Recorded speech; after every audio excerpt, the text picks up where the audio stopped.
Hello students, இன்னைக்கு நாம இந்த கணக்கை பார்க்கலாம். ஒரு குறிப்பிட்ட குறியீட்டின் மொழியில் 2, 5, 6 என்பது ரெட் கலர் சாக் என்பதையும் 5, 8, 9 கிரீன் கலர் ஃப்ளவர் என்பதையும் 2, 4, 5 என்பது ஒயிட் கலர் சாக் என்பதையும் குறித்தால் ஒயிட் என்பதை குறிக்கும் எண். இந்த மாதிரி வந்துட்டா இதே போல எடுத்து எழுதிக்கிங்க. எடுத்து எழுதின பிறகு நம்பர்ஸ் மூணுலையும் எது பொதுவா இருக்குன்னு பாருங்க, அல்லது ஏதாவது ரெண்டுல பொதுவா இருக்க பாருங்க. இதுல மூணுலையும் பொதுவா இருக்கு பாருங்க. நம்பர் 5 இங்கேயும் 5 இருக்குது, இங்கேயும் 5 இருக்குது, இங்கேயும் 5 இருக்குது. ஓகே, 5ங்கிற எண் பொதுவானதாக இருக்குது. ஸோ அப்ப இங்க நீங்க நம்பர்ஸ் எடுத்துக்கிட்டது போல இந்த சென்டென்ஸ்லையும் பாருங்க எது பொதுவாக இருக்குது. Colour colour colour. அப்ப 5னா கலர்.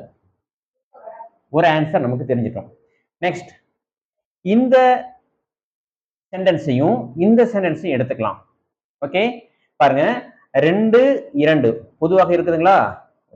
2 பொதுவாக இருக்குது. அதே போல இதுல 2 பொதுவாக இருக்குது. இங்க நீங்க நம்பர்ஸ் எடுத்துட்டது போல இந்த சென்டென்ஸையும் இந்த சென்டென்ஸையும் தான் மேட்ச் பண்ணணும். இந்த சென்டென்ஸ் கொண்டு வரக்கூடாது. இங்க இந்த சென்டென்ஸுக்கும் இந்த சென்டென்ஸுக்கும் எந்த வேர்ட்ஸ் பொதுவாக இருக்குது? சாக். அப்ப 2க்கு ஆன்சர் சாக். 2க்கு ஆன்சர் சாக். இப்ப கண்டுபிடிச்ச இந்த ரெண்டு நம்பரை ஏதாவது ஒண்ணுல நம்ம மேட்ச் பண்ணுவோம்.